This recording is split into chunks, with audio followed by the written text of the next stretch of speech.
Hey guys, Mr. Zigner here again. Today we're looking at lesson 1-3, squares and square roots. Let's get started. Today we'll be looking at finding squares of numbers, finding square roots, and we'll look at a couple real-world examples also. Basically how math is used in the real world. Just a few vocab that we'll be defining in our student-built glossary: square, perfect squares, square root, and radical sign. All right, so here we go. We're supposed to find the square of 5. To find the square of 5, you simply multiply 5 by itself. So we have 5 times 5, which is, of course, 25, and our answer is 25. So 5 squared, or the square of 5, is 25. All right, now we're going to try one. So we're going to find the square of 7. So we want to multiply 7 by itself. So we take a 7, we're going to multiply it by another 7. That's squaring 7. Another way of thinking about it, just like on the last slide, is you're really finding the area of a square. That's why they call it squaring the number. So here's our square. What we're saying is each side of the square is 7. To find the area of a square, you multiply its length times its width, or the side squared. So 7 times 7 is, of course, 49. So the area of a square with a side length of 7 would also be 49. 49, of course, if this was meters, then this would be meters squared. But the important part for today is not the geometry, it's just finding that square. So our answer ends up being, of course, 49. Here we're finding the square of 19. So again, I've got all the work laid out here. 19 times 19, you multiply 19 by itself. You can see I did my work down here. This annexing a 0, that just merely means as you're multiplying 19 times 19, of course 9 times 19 is 171, and now we're going to annex that 0 right here, and then 1 times our 19 is 19.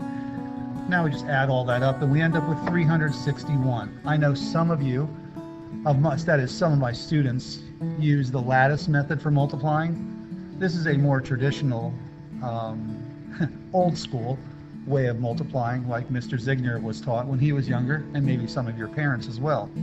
So either way, as long as we can get 361, that's all I care about.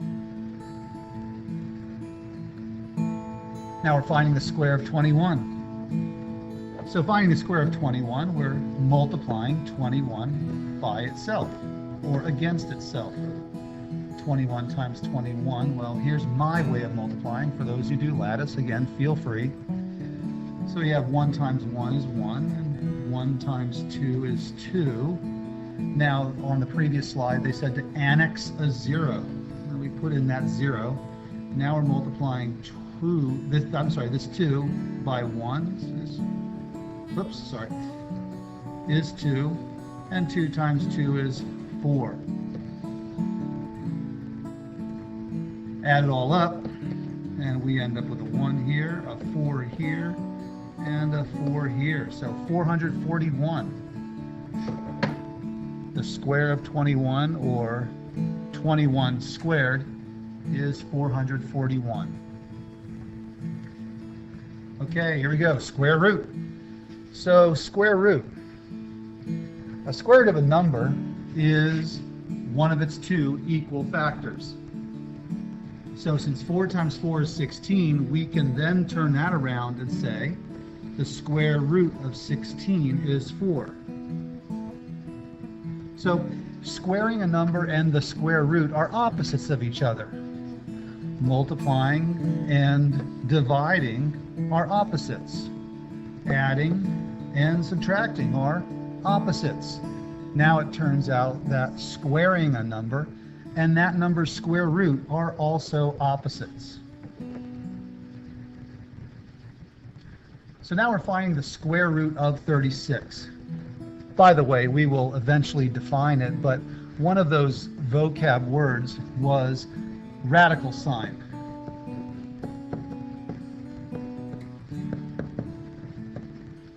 The radical sign is that little check mark looking box that you're seeing around the 36.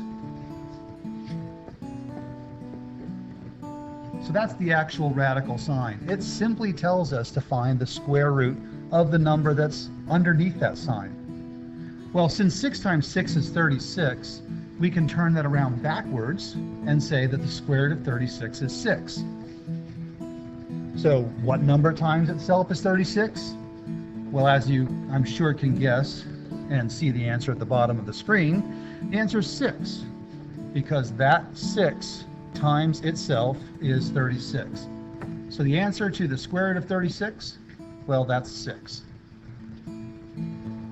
The square root of 64. So again, what number multiplied by itself or against itself is 64? Well, turns out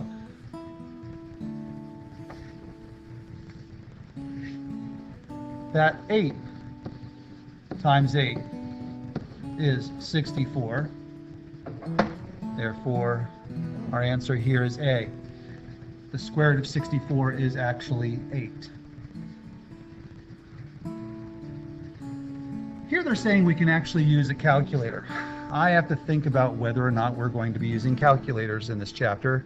I really don't think we're going to. I would rather you work through it by hand. But since this example was in here, I thought we would actually pop up a calculator and find this. Now, you can see the image of our TI-73 over on the right-hand side. That's the calculator we'll be using in class. For that one, these directions are right on the slide. First, you would press the second button, and then you enter the radical sign, which is right here. It's hard to see on this graphic, but it's above the x squared button right there.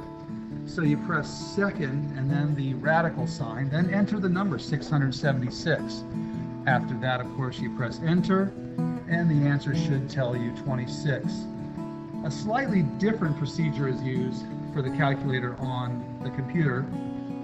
Here we actually enter the 676 first, and then we press the radical sign, and there it is again. It tells us the answer is 26.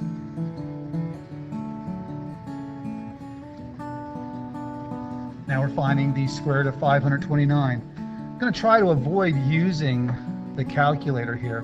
So I want to guess what number times itself is 529.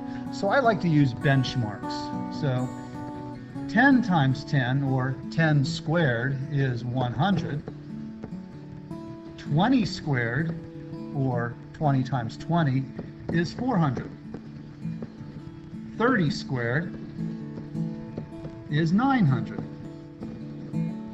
Now let's see, it looks like my 529 is in between these two.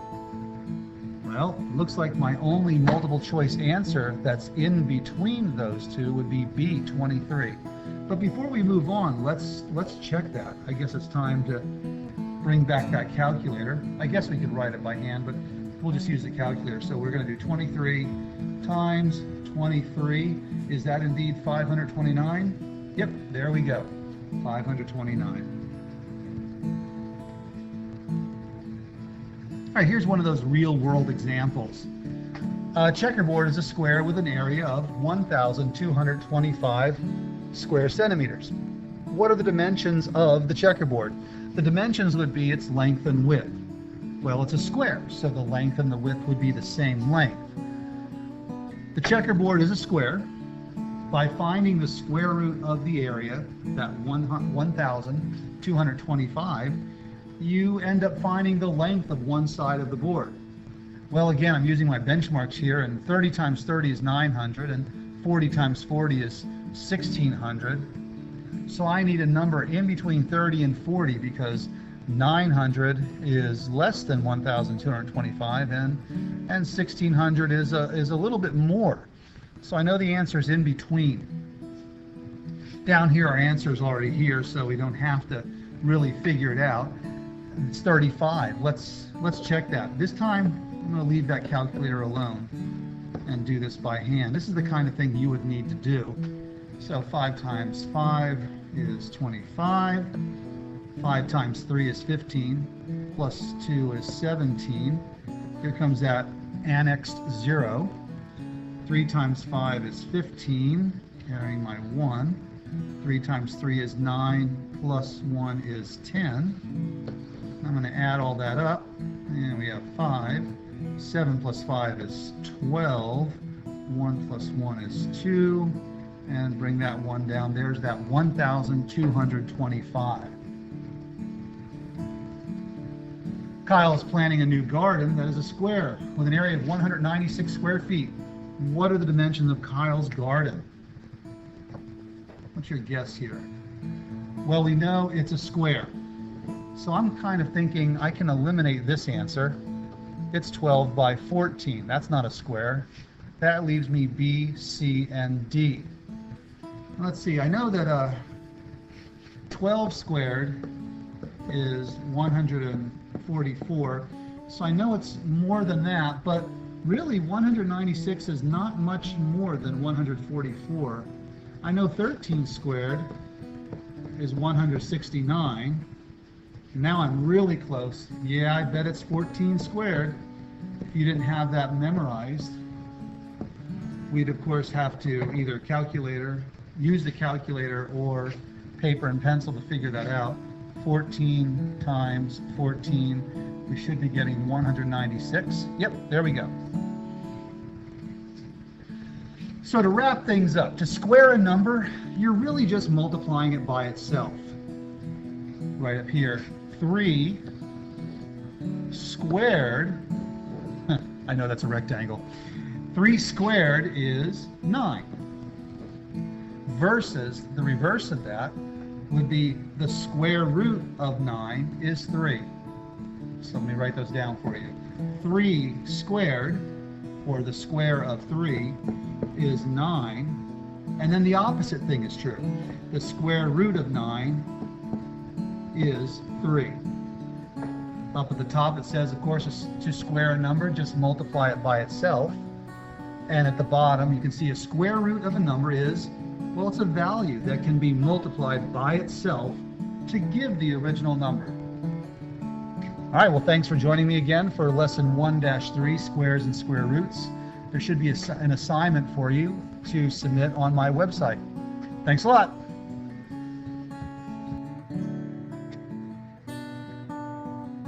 Thanks for joining me as we work our way through the 7th grade Math Connects textbook. Feel free to email me with any questions. My website is www.mattzigner.com. On my site, you'll find links to my math blog, some of my favorite educational sites, and lots of helpful information for students, parents, and teachers. See you next time.